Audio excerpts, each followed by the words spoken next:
What's up YouTube? Ako si Marco and welcome to my channel, and for today's video, i-unbox natin ang aking biniling Air Jordan 3 Tinker na Air Max Day colorway na binili ko sa Shopee.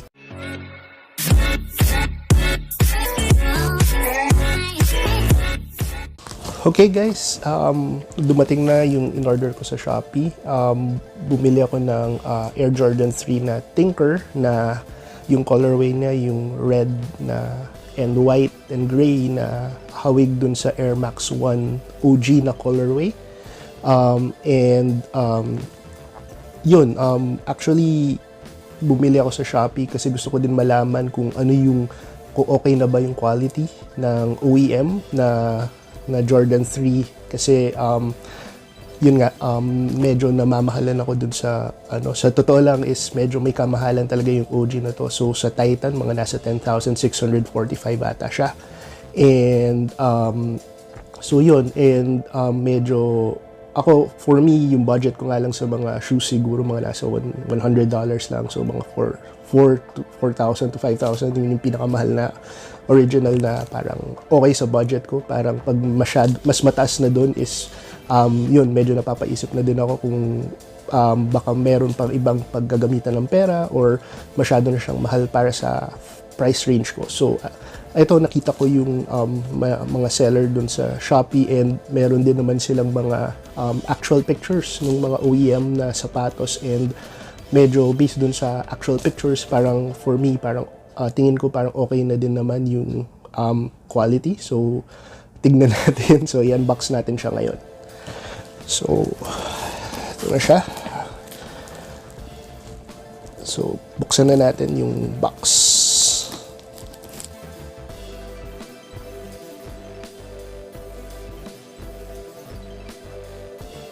Okay, so bago natin buksan yung box, so konting background lang din doon sa Air Max 3 Tinker. So si Tinker Hatfield, siya yung nag-design ng maraming mga Air Jordan na sapatos. I think Jordan 3 hanggang 15 ata. Tapos siya din nag-design ng mga iba pang mga Jordan na sapatos towards the end, as of ilang years ago. Nagde-design din siya ng mga ibang shoes na Jordan, and yung iba pang iconic na dinesign ni Tinker would be yung Air Max 1, pati yung Air Max 90. So for this particular colorway, yung Air Max 3 na Tinker, yung may Nike swoosh na Air Max 3, so nag-debut yun. Yung unang-unang model nun is yung kay Justin Timberlake, yung white cement, and de-debut niya sa Super Bowl ata, ewan ko last year or 2 years ago. And ito for Air Max Day, kinumbine din yung isa pang ginawa ni Tinker na Air Max, yung OG, yung red and white. So yun yung colorway na ito na in-order ko. So buksan na natin. So tingnan natin kung okay ba yung So i-unbox na natin siya. So ito pala yung box. Medyo hindi na hindi na maganda yung pagka-deliver. Medyo may mga tupi-tupi na yung box, pero okay lang. Ang problema. So buksan natin. Yan. So alisin natin yung shoe. So ito siya. So tignan natin yung quality. So kung makikita nyo, ang isa pang reason kung ba't gusto ko din kumuha ng ganitong model would be because of ito, yung removable na swoosh niya. And yan, tignan natin kung sinama niya. Ayun, for this particular model kasi, yung isa sa kakaiba sa kanya is naka-velcro supposedly itong swoosh. So dapat natatanggal siya. So ito siya, naka-velcro. So ito yung isa dun sa mga features niya. So pwede mong i-swap. Meron dito dapat na mga swoosh. So dapat 5 to. So tingnan natin kung kompleto. So ito yung default, yung white. And then meron siyang supposedly na yung kagaya sa Air Max 1 OG, yung red. So ito yung red na swoosh. And ano pa ba? Itong Meron din siyang gray. Ito, light gray. And ito, 3M na reflective. So, subukan natin mamaya sa on-fit. Paglagyan natin ng flash, tignan natin kung umiilaw siya. And ito pang huli would be yung elephant print na swoosh. So, dalawa din siya for each shoe. So, tignan natin ulit yung quality. So, tingnan natin yung quality ng leather dito sa upper. So,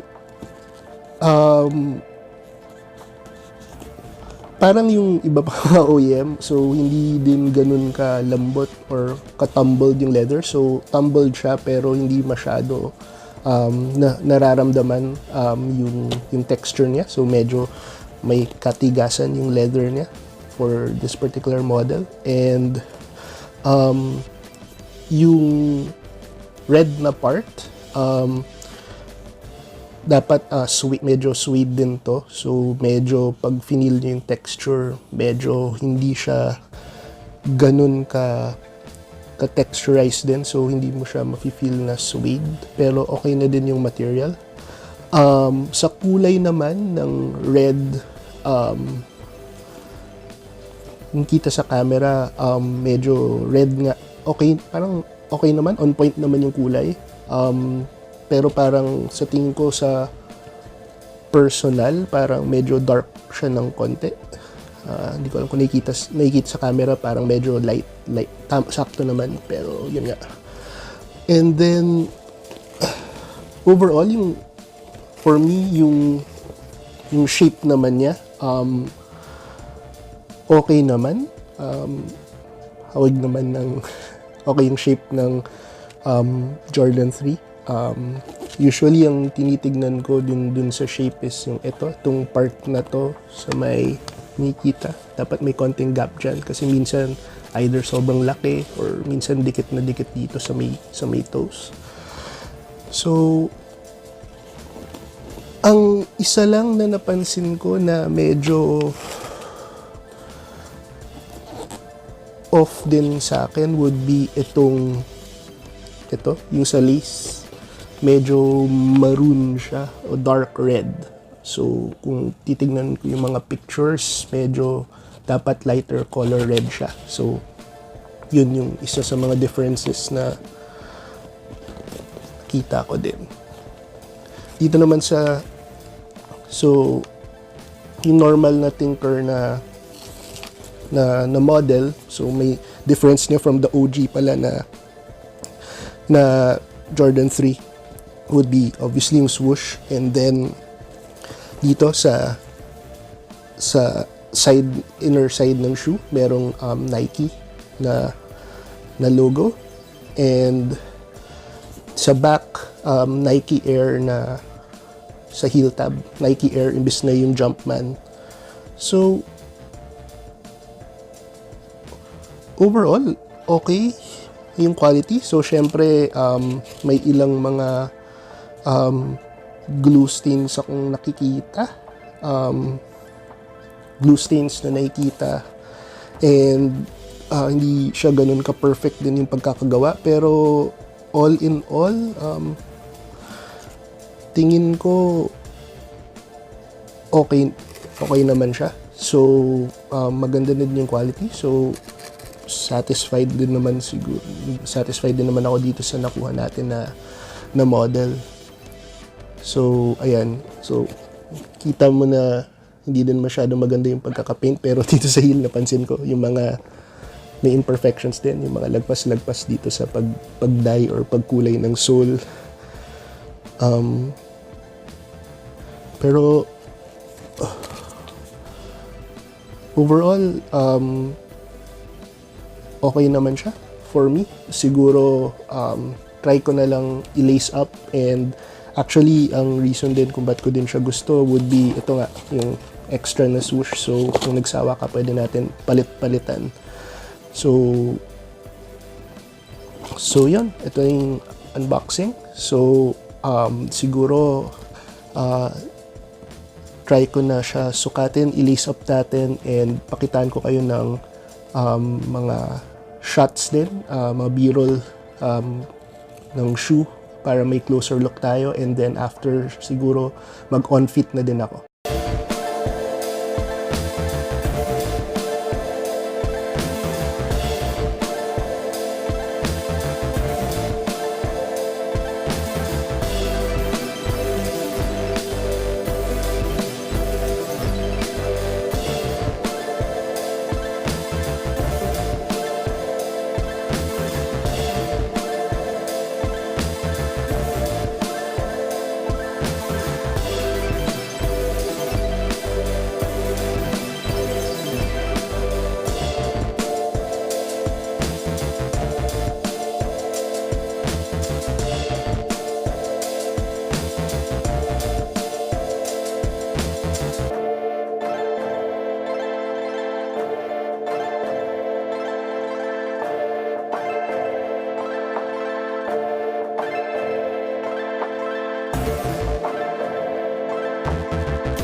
Okay guys, so after ko i-on fit siya, after ko siya i-lace up, so meron akong mga napansin pa na iba na mga differences niya from the original. So tumingin din ako ng pictures online, and meron nga iba pang mga differences. So isa dun sa, aside from ito, yung medyo dark red siya compared, dapat kasing kulay niya to, so medyo dapat lighter color to.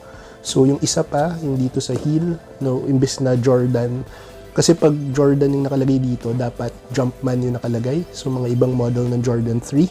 Ngayon, kapag OG na Nike Air yung nakalagay, dapat Nike yung nakalagay dito, hindi Jordan. So, yun pa, yung isa.